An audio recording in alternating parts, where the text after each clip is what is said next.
Good morning. Welcome to OG Foundation, capital of the sovereign state of Melodium. I am Sovereign Non-Melodium, your host, and this is episode 2 of season 12. The plums are in full blossom behind me, and the peaches, if you can see, no, the peaches over here, the pink ones, peaches are just starting to blossom, and I've got more work to do. I'll get to the projects. So Friday morning, here's where we left off from episode 1. That section there is nice and hard now, so I can do the undercoating of that today and then keep working on that valley and get some more coverage on this piece of rebar here and see about working more of the remesh in up there. I'll have to plan a drain in that corner somewhere because that's going to end up having that's going to need to have a drain in it, and then this over here is going to need to have a drain in it as well. And I'm going to be getting up to work on this section over here now that I've got the 3 stairs in over there, and work my way up over here and maybe get some more coverage on here. It's kind of spotty as far as if there will be rain, but I'm going to try to do some metal work and some mortar work and see where it goes. And one clarifying thing, if it wasn't totally clear from last one, so this part in between this structure and the tower is going to be open. This guy is going to be open over here, and then this right here is going to be the edge of the tower, and the edge of this tower is going to connect to that rebar sticking up there, is going to make an arch over to roughly here. So I might be able to work on the rebar for that arch today as well. So you can see there'll be like 4 or 5 feet of open sky in between the two, and then that will form kind of the edge of the Molly Stark Tower, which is going to essentially be up above all of this that you see. There'll be a floor level, and then up above that will be the tower. This is all kind of like the foundations and the beginnings of the walls for the tower. So I'll give you an update at the end of the day, or maybe tomorrow. So what I'm doing up here to form this arch as a double arch to be able to make this wall section be able to bear weight is I'm putting a piece of lath along the spine of the second piece of rebar, just cut off a little width of it, and then making cuts in it offsetting left and right, and then I'll fold the lath over and then use the lath to adjust the rebar below to the height that I want, and then I should end up with a roughly 10-inch wide arch, and then I can aim it towards that vertical piece of rebar over there. And then once I have that all tied in, I can, I think, attach the next piece of rebar and then get that rebar arch in over there, or maybe both of them, we'll see. So here's how I've formed the metalwork for what will be this structural arch here. And that lath is all tied in, so that's ready for rebar. And then up there, I was able to kind of tie the arch so that it aims right in the direction that I want it to go. And now I'm going to do some lath work so that I create enough surfaces for the next batch of mortar. So the forecast rain passed Friday evening, and before that I did a lot of metal work. So I prepped a lot of this section with lath, a lot of that section, and then a lot of this section up here, which took me several hours, up to like noon to 2, or I don't know, up to 2 p.m. I think. Anyways, now that the rain has cleared, I'm going to be able to put a batch of mortar on there. And also, I've been walking on this part of the arch. Even though this only has 2 coats on it, I haven't done an undercoat. This is the first coat and then a second skim coat over it. It's like pretty solid for me to be standing on, which is weird because it's like 1 inch thick, and I'm like up here on a 1-inch horizontal thing, but it's holding me. Okay, so I'm gonna put mortar on all this now. So Sunday morning, another rainy day. Yesterday was rainy till 3. I was able to get 2 batches on after that, and kind of working on connecting that section there. I got an undercoat on this whole new section, as well as over there, and then up top I got that arch. I want to call it like a fin, kind of, because it's almost like a fin over the other arch. That has 2 coats on it now, so that's super solid. And then I got coverage up there, some double coats on different areas, including that area that I got the undercoat. So I should be able to get out on that arch, if not today, then tomorrow, and extending the mortar on the transition to the flying buttress from the 32-foot arch. So you can see in some areas the mortar is all the way out to that flying buttress, and so the shape there is largely complete except getting to the corner. And what I'm going to try to do today is rebar and connect this last arch here. So it's coming into here, that remesh, and from that arch, that fin type thing. So that's going to be a double arch, an above and below. And so I figure what I'm going to start with is put a piece of remesh on this side here, and that should give my arch something to tie into. And I think it'll be 2 pieces of rebar on above, on the top and the bottom. And then I have to continue this arch to intersect that arch, so that there will be like a 1 foot thick, roughly, intersection at the junction of the 2 arches. And this one has rebar that ends right there, right there. And so that'll need another 2 pieces of rebar to get the top arch over to the wall for the whole flying buttress. And then once those arches are done, I can kind of make the next stage of planning the dome, which is going to go above these windows and then tie into the arches, and then be the floor for ultimately the tower above it. So that is the plan. See how that goes. So I got those first 2 arches up. Hey girl. I wanted it wider at the base. The top one used 1 piece of rebar more than I expected, and it goes down and ties into that vertical rebar. And then I wanted the other rebar to be on the inside of that tire, so it's quite a bit wider over the tires, and then it gets more narrower near the top and more narrow. And I'll adjust it a little bit so it'll be not so close in the closest point. And but otherwise that's good. Hey girl, we see you. And basically by having this remesh up, I was able to do the first pieces there. For the top one, I was able to tie the second piece into the first one, and then work over from the other side, and then this one, and then also that vertical piece of rebar. Right there, there's 3 pieces intersecting on the top, if it'll focus, on the top line. And so it kind of like sagged a little bit right there, so I put a vertical support there, and then that also helped to get the second line of rebar up, which the arches certainly aren't perfect, but like I said, I'm gonna adjust them a good bit, and I did want it wider on that side, so I'm happy with that for now. It's raining again, but I should also be able to run the last 2 pieces of rebar, though I don't have a good intersection point, so I might actually get that top piece of rebar mortared in more before I run the top line from that arch over. But that's how the rebar arch went. It kind of looks a little bit funky right now, to be honest, and the arch right here is quite a bit funky, but I think it'll be good once it all comes together. So I've done a good bit of metal work. There's a horizontal piece of rebar here that intersects the 2 arches, and we've got 1 piece of rebar on either side of this fin, and then I've got a piece of rebar intersecting the arches to that side, and that's going to be the floor level. So now I'm going to put a piece of remesh up above that little triangle there, and it's really all starting to sort of come together. So yeah, you can see this is like basically the floor level right here. This arch of the remesh there will tie into the floor level there, which will come in over here. And I'm going to try to make the floor like as flat as possible. We'll see how that goes. So Monday morning, you can see the extent of what I did yesterday, how those double arches are spaced and how they're all looking now. Really happy with that.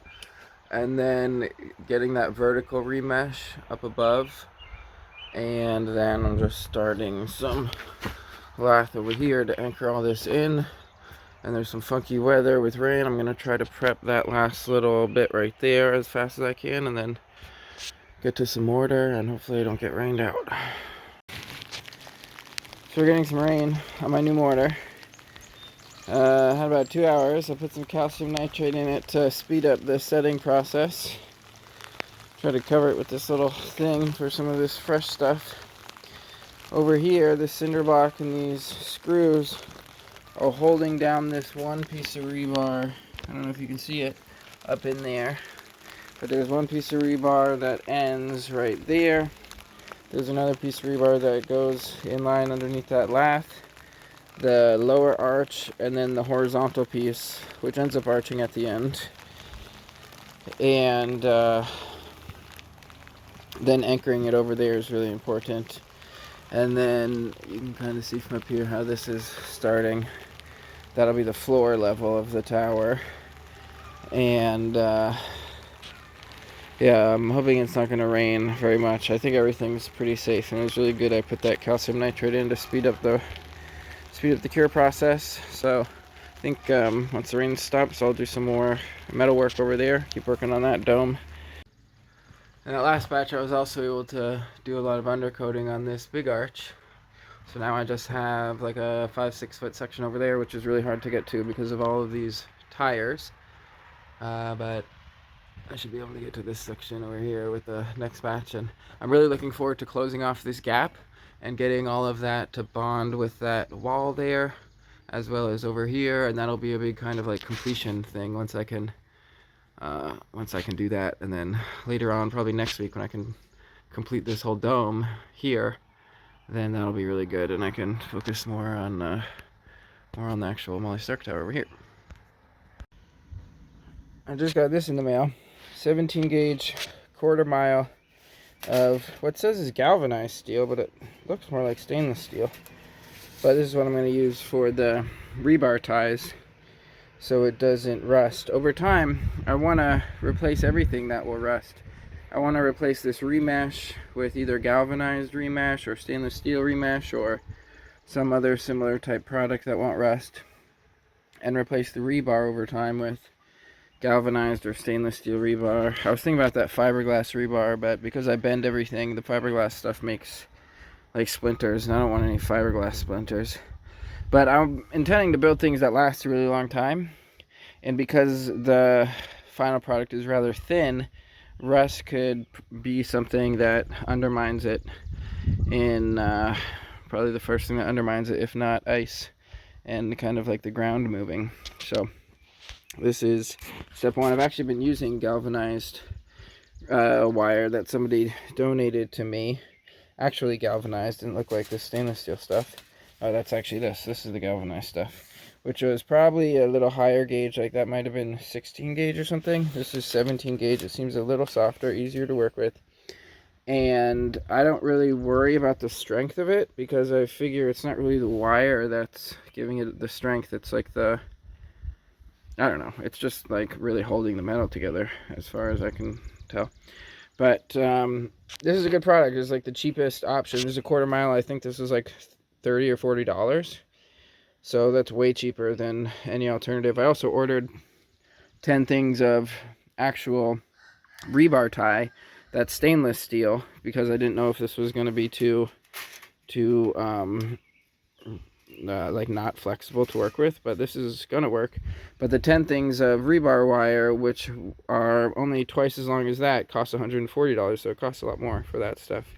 So maybe I'll use the rebar wire to actually tie the rebar in areas where it's more important to get the strength of the wire, and then I'll use this dinkier stuff just to tie like the lath to the remesh. And the softer it is and the narrower it is, the easier it is to work with and to get the ties nice and tight as I like them.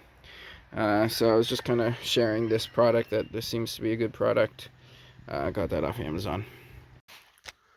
So Tuesday morning, it's been pretty rainy, but I've been doing metal work, and I've got this side prepped to connect to the existing structure. So I'll get the first coat on that lath to tie that in.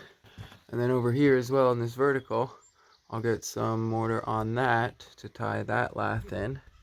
And it might still rain on me, but I'm hoping not. And should be able to get some more over there. And perhaps some more undercoating on this as well up to the peak so that I can get out on there. And then up top, maybe you can see from down here, or maybe not. I'll show you up top later. So up here I was able to remove that cinder block, and you can see how that rebar got it nice and thick on the end to keep the end in. And so that rebar is in there. The other piece of rebar going horizontally is in there. And I can probably get a second coat on some of this and maybe get that out a little further over there.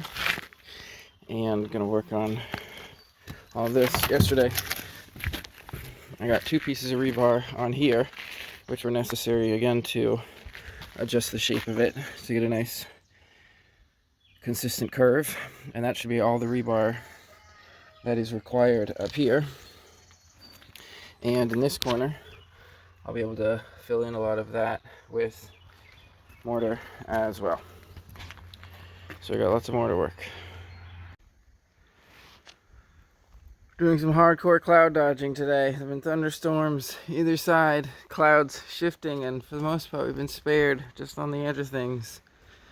Hopefully it holds out. So the one batch of mortar I did, I got good coverage on sort of this column, and then up in there, I don't know if you can see it, and up under here, and then I got my first bridge over here to get from this structure over to that structure, so that's pretty exciting.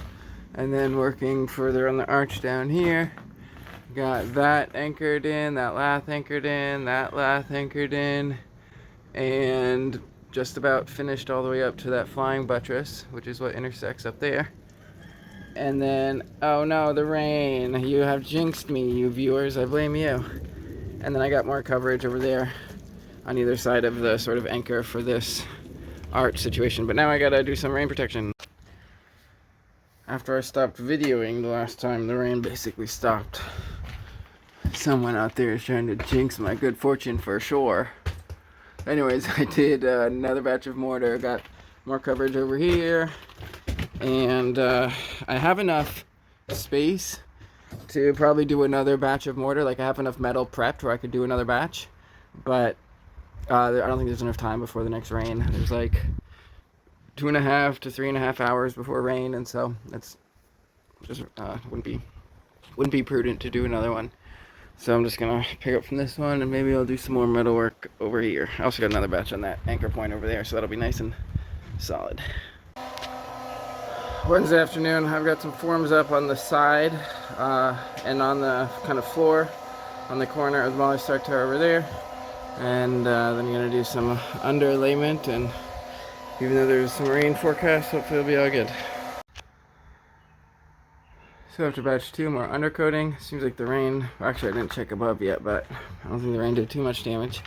And then over here, got a first coat on these forms, as well as the first mortar on the floor up underneath here.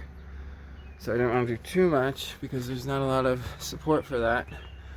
But this is a really good start to anchor in these arches more and to get a start on this floor. And it's kind of unknown how well this is going to bear the weight. It's kind of experimental, but hopefully it works out. And then I use this to apply a little bit more tension to that wall to pull it in, because I'm ordering it in as it is. So I had tightened this, and now I've got that tire basically hanging from those 2 lines to just make more pulling for that wall this is all curing. Because once it's cured, it's not going to move at all. But that's all for today. Here's the stainless steel rebar tie I got. Way more heavy. It looks like the other stuff. Oh wait, no. But it's way more, oh yeah, way more heavy duty. It even seems like more heavy duty than normal rebar tie. So I'll just use that for the really heavy duty stuff, probably way more than I need. So Thursday afternoon, I got the rest of this lath up there. I just haven't tied it all off yet. So that'll take several hours to tie off. Unfortunately, it's looking like rain today and the next 2 days will prevent me from doing mortar. But I should be able to do a lot of metal prep work, so when I can do mortar, I can do a lot of mortar. But I'm going to start with tying off as much of this as possible so that I can get as close as possible to finishing off this whole dome section. I just realized over here, the corner of that remesh is no longer connected to that rebar, which isn't ideal, but it is what it is. So forecasted rain all day. The rain never came, and now it says there's no rain coming. So I got all that metal work done, and I'm gonna get a batch of mortar on it. So I got one batch of mortar on there. I've got plenty of metal prep to do, probably several more batches of mortar if I include everything over there. But it's 6:30 and the boys have been in the pen, and I got boys I gotta take care of. So I'll just leave that there for now. And there might be a couple days of rain, but it's all ready to do more. Oh yeah, I did end up having to add another piece of rebar there because a number of things. Both I had to get it tied into that rebar in the corner. So that piece of rebar goes over the other piece of rebar. And then it was just kind of uneven. There's a high point there. I didn't even bend the rebar. I just used a full piece and just kind of made it work. So that was good. And got a little bit more over here to kind of reinforce that. And I guess you can't see. He was running around earlier, but there's some horses on the pasture for the first time of the season. And you might be able to hear the goats in the background. I'll go see the goats for the final shot of episode number 2. Maybe from this angle you can get a good idea of the roundness of this, the shape of it. Might be kind of hard to tell, but at one point I was thinking I was just going to go a straight arc right into the other arc, but the way it ended up arcing up right there and changes the way the weight is distributed and how it supports it. But got to clean up and then off to the goats. That's all for this week. Thanks for tuning in. I'll see you next week.